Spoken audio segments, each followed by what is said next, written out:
Hi, this is Megan Davis for Midterm Project for Women in the Body. This is going to be mostly focused on Unit 4, and yes, I know, when you're busy, gotta get things in when you can, so please excuse the mess going on. But Unit 4 was focused mostly on emotions in the body and how they affect each other, and I kind of related to this. I saw kind of a psychological aspect to it. My major is in psychology, so I kind of made that connection. It was very apparent in the Ahmed readings. We read the introduction as well as chapter 4 in Ahmed's book. I found it to be actually a very hard read. It was, you really had to delve into it, and unfortunately, this class doesn't really allow for that kind of time. So reading through it fairly quickly, it requires a lot of thought. But what I got out of it was, I saw that she was mentioning a lot, or he was mentioning a lot about how emotions, they can be different in different situations. If you're in like a party, how they say, your mood is affected or your emotions are affected by other people that are surrounding you. It could be the other way around, you're acting a certain way which causes people around you to act the same or similar way. And I really related this to the psychology aspect of it, as in internal and external locuses of control. And what those are, if you guys haven't heard of it, is if you have an external locus of control, it's when you feel as if things that happen to you are because of external causes. You feel like you don't have control over it. So if something bad happens, it's somebody else's fault. So that kind of made sense to me in the reading where she mentioned, you would let other people affect your emotions in certain situations. And then an internal locus of control would be the opposite, where you feel like everything or most everything that happens to you, you control it yourself. It's something that you can have a hand in, and if you're not happy with a situation, you can change it. So they're definitely on opposite sides of the spectrum. So I saw that in the reading where you can affect other people's mood. So I really don't think it was they made it seem very confusing in the reading, but I think looking at it that way can really help you understand it a little more. It's just, it depends on you whether you're an internal locus of control type of person or an external locus of control type of person. And you can be a little more in between, but most people are one way or the other. They try to blame things on others, or they try to, take control of their own lives and change situations if they're not happy with it. So I really related that in the emotional sense of this unit. The other side of this was about Kafer's reading about disgust and desire with amputees. And they mentioned the amputees and the devotees.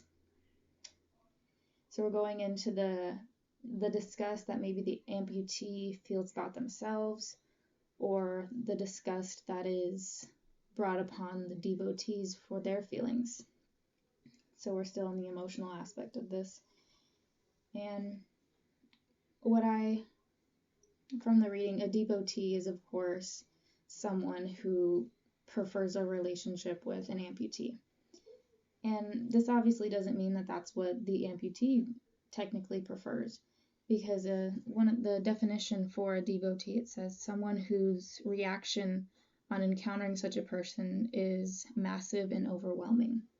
So if you encounter someone who describes themselves in that way, it's kind of an off-putting situation. Like, you don't want someone who's massive and overwhelmingly trying to be in your life. It's a little off-putting. So I found that we were really able to find ties to this topic in real life. And it mentioned that devotees felt that they had a claim over amputees' bodies because they desired them, and they should appreciate that desirability and therefore be with devotees. And it's kind of like a far-fetched or a large stretch, if you could, that I was actually relating it to. They said towards the end of the reading that there should be a register for these people, the amputees and the devotees, and there are, certain chat rooms and everything where they can meet and everything, but they were suggesting a register for these people so they would be able to meet. So my boyfriend and I were actually talking a bit about this, and we were able to relate it to some current events. Actually, we were talking about, I know amputeeism is not a disease, though of course it could be caused by a disease and in fact require surgery, but we were kind of relating it to the HIV and AIDS aspect. Of course, was in the news recently because of Charlie Sheen. So we were thinking about how it would be really hard to be in a relationship if you were HIV positive. This is my boyfriend. So we were talking about this. His name is Andy. And so I really related to it when it said that there should be a register for devotees and amputees to be able to meet. And that really made him think about what if there was, a register or kind of like an online dating site for people that were HIV and AIDS positive. And we kind of had conflicting views on it. So like I said, he was the one that mentioned that a site would be good for that. And I thought it would kind of just put more attention on it than would be needed. I suggested kind of just using an existing site and kind of making it a category rather than completing its own separate site and making it more than just a category, making it all about the person. And so I suggested, maybe Match.com just said, obviously it's not a desirable trait to have, but if you just, click HIV positive, then that can eliminate a lot of people, trying to have a relationship with you that would hurt you. And so I thought, it could be just a category on existing sites already rather than having to be its own site. But he kind of thought a little differently. My argument against that is that it defeats the entire purpose of having something like that, because you would be faced with the same issue of exposing that part of yourself to a group of people that aren't infected with the disease, that might not understand where you're coming from, just like you would in a regular dating scenario. So I mean, the whole purpose of having a site would be to where you can connect with an exclusive group of people that shares the same issues that or the same disease, and maybe the same struggles that you have. They can relate to what you have when it comes to meeting somebody and dating and establishing a new relationship. And of course, it's understandable. That's why support groups and like that exist, for them to be able to.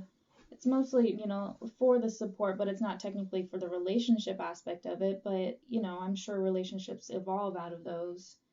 And so it is a good idea, but I think it would just be, it's not something that you can just throw out there right away. It's something that would need to be thought about a little more and the right way to approach it. But we did relate it to the amputee aspect, the amputee article that was in this Unit 4, because maybe it's not just about needing someone to understand, but what the amputee was going through with meeting these devotees was the disgust aspect of it. So there, I'm sure, are a lot of people that would be disgusted to find out that they went on a date with someone that was HIV positive. So, or you also wouldn't want to, the same thing with the amputee and devotee, you wouldn't want to feel like somebody was dating you and wanted a commitment with you just because you both have HIV. You wouldn't want that. You would want a person to like you for who you are, not for some fetish they have, or because of some particular trait, one trait that you might have. Right, and so that's how it kind of differed between the devotee and amputee. Like I said, the devotee definition was that it was an overwhelming and massive attraction, whereas we're talking about this HIV situation with dating websites. It's not that, like, they're not specifically attracted to these people and they're like massively and overwhelmingly attracted to them. It's just that it would be a little more comfortable knowing that you have that thing in common and you wouldn't have to be worrying about infecting another partner your entire life. If you could find someone that you connect with that has that same situation. It's kind of what you were going on. Yep, it was a good talk. All right, thank you for listening.